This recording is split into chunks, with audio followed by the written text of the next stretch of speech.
学的共同创办人，还有业务总监 Victor。那我今天就来介绍我们创业路上的一路颠簸。对，那大家最早开始认识我们，应该是从这个涂鸦墙搜寻引擎，因为我们比 Facebook 提早2年就出了这个文字搜寻，让你不用滑到你的旧回忆，因为它有时候是被 Facebook 锁起来的。那你透过一个关键字，在我们的系统上就可以找到你的旧贴文。那我们就是应用社群的资料的能力，其实也就是参加一些活动和就是上了一些媒体报道。但是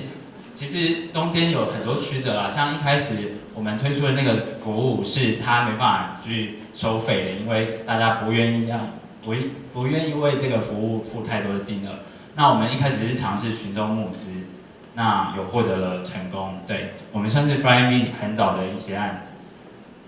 那中间有一个转折，就是说我们知道群众募资不是长久之计，所以我们开始做一些商业化经历。对，那一开始我们是透过我们的核心技术，就是搜寻引擎，去爬梳某一个特定的议题，它在众多粉丝有文章嘛，文章底下的那些互动过的人，我们把它收集起来，变成广告受众。那广告主他就可以针对这样的广告受众推出相应的广告。但其实就是做广告其实没有我们想的那么简单，就是说，的确有些广告主他在相应的广告受众就是打下去之后，他的广告的点击率有很大的提升，但是有些还是维持着不好的点击率。那这是为什么呢？因为其实重点在广告内容，广告内容是最后一关。那广告内容又包含了商品力，或者说包装的技巧，就是你的语言啊，或者说品牌知名度，这些其实都会影响广告的效能。所以我们会发现说，这个模式的沟通成本很高，那不是把广告受众准备好就好，所以我们又做了第3次的转折。那第3次转折，其实我们遇到了就是前辈帮我们引荐给科批的团队，那我们帮他做了就是社群网络的就是监控，还有就是做一些社群的公关操作。对，那因为科批那时候，我们会那么契合，是因为科批知道他没有大量的资金去买广告，那再来他也相信数据化管理，所以他就跟我们有很好的合作。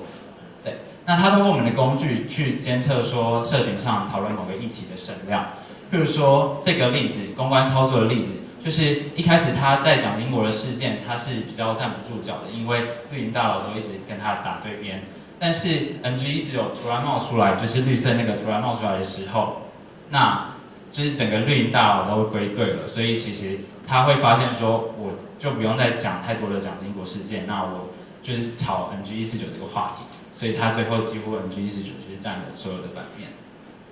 再来是，他也去想要融入年轻人的社群，所以他在用我们工具去找一些年轻人追随的意见领袖，那跟他对谈又做了数位的内容，那这个对谈的内容就是谈台北市未来的展望。那这些年轻人追随的意见领袖，他的这个内容放到网络上之后，年轻人就开始追随这样的内容，那进而也追随了科批之后的每个动作。好，那第3个就是我们还就是协助监控对手，比如说我们监控了罗淑蕾和蔡正元他们什么时候跑出来去炒作一些议题。那譬如说罗淑蕾，就是他几乎每半个月就会出来攻击一次，所以在他出来攻击之前，我们就可以去判断说，他即将要出来，然后去做好准备。但是蔡正元的就是攻击规律就比较不稳定，所以我们就对，就是我们就他声量起来的时候，我们再去做相对的处理。对，好，那你看了上面的案例啊，其实。我看完这部电影，我非常有感，因为我觉得我们在发扬图灵的精神。因为图灵这个模仿游戏那时候是背景是同盟国要去解密纳粹军的这个加密的军事指令，那他每天变换一次加密模式。但一开始是请人来做这个运算啊，算出怎么解密。那它是召集的这个排列组合，所以其实人没办法赶上那个每天变换一次的那个排列组合的运算，所以图灵就是用这个机器来模仿人的运算。对，那它其中也是颠簸啊，然后也是从已知推的位置，最后它是解出了这个，就是找出了模式之后，把这个解密的讯息放到地图上，协助高级军事将领做判断。那这个模式被试出来之后，其实他们的决策速度就加快很多，因为每天电报小姐早上嗡嗡嗡嗡，就是把这个电报就是抄下来，然后放进机器去解译。那解译完之后就放到地图上，提供这些军事将领做判断、分析、判断和决策，去防堵一些攻击。对，那所以他们因为这样的高效率的分析和判断，他们也取得了巨大的胜利。那我就用一个例子来带说，为什么这样的工具可以协助品牌或者公关公司、广告公司做一些线上的操作？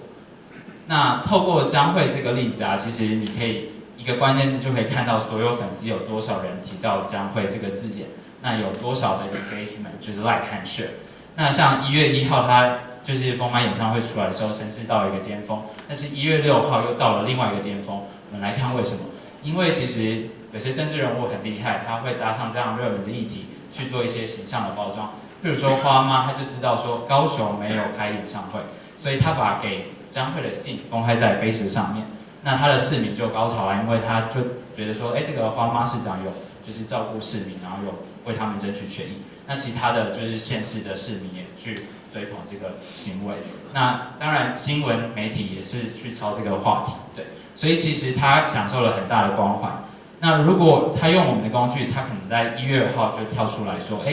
高雄没有开演唱会，那这样子他又能享受到后面那一段就是议题火热的时候的红利，对。那再来是一个大的议题里面，其实有很多小的议题在冒出来，譬如说这个里面就有罗淑蕾跑出来说他有1000张公关票啊，那或者说就是售票平台一直进不去这些话题。那透过这些话题，我们去计算关注的声量的分数，还有影响力，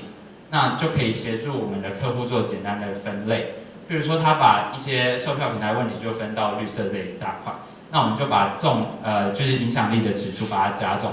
那就会变成纵坐标。所以透过这个图，你就可以判断说，我要优先处理哪样的问题，我要优先用怎样的方式跟大众沟通。比如说，我要优先处理售票平台问题啊，然后公关票问题，它可能越演越烈，我要赶快出来掌控话语权。那像场地的问题，可能就比较 minor， 因为关注的声量相对小，所以我可以摆比较后面处理。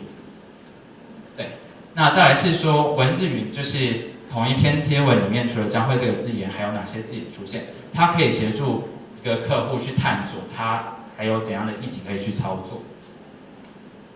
那再来是我们观察到一个状况，譬如说这个事件，其实我买不到票，我可能不是在将会的粉丝页，或者说宽宏售票的粉丝页抱怨，我可能是跑去陈局那天很火热的贴文底下抱怨说，为什么买不到票，为什么进不去？那这时候其实一个品牌、一个公关公司，他可能就要跑去这些个别的粉丝页的文章底下去回应这些热门回应。那他在这里回应的时候，也可以解决当场很多粉丝关注的问题。那之后他们也知道去哪里去问问题，还有追踪资讯。